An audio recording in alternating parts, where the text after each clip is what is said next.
Hi friends, it's Mrs. Dutton here again. We are on chapter 11 of The Miraculous Journey of Edward Tulane.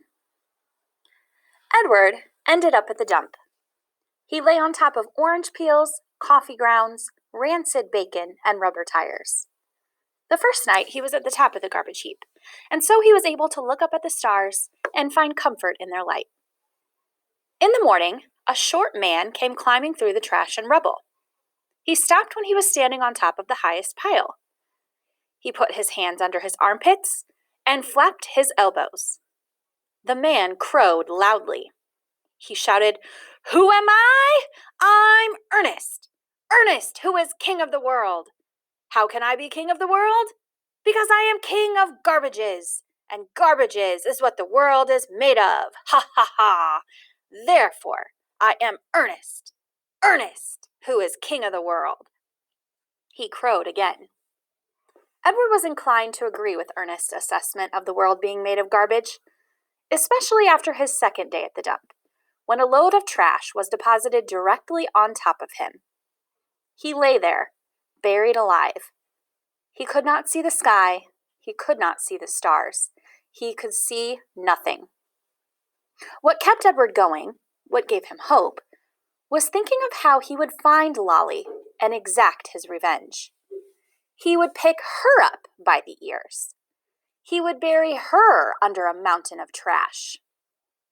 But after almost 40 days and nights had passed, the weight and the smell of the garbage above and below him clouded Edward's thoughts, and soon he gave up thinking about revenge and gave in to despair.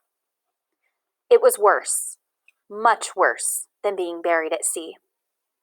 It was worse because Edward was a different rabbit now. He couldn't say how he was different. He just knew that he was. He remembered again Pellegrina's story about the princess who had loved nobody. The witch turned her into a warthog because she loved nobody. He understood that now. He heard Pellegrina say, "You disappoint me." "Why?" he asked her. "Why do I disappoint you?" But he knew the answer to that question too. It was because he had not loved Abilene enough. And now she was gone from him, and he would never be able to make it right. And Nellie and Lawrence were gone too. He missed them terribly. He wanted to be with them. The rabbit wondered if that was love. Day after day passed, and Edward was aware of time passing only because every morning he could hear Ernest performing his dawn ritual, cackling and crowing about being king of the world. On his 180th day at the dump, salvation arrived for Edward in a most unusual form. The garbage around him shifted, and the rabbit heard the sniffing and panting of a dog. Then came the frenzied sound of digging. The garbage shifted again, and suddenly, miraculously, the beautiful buttery light of late afternoon shone on Edward's face.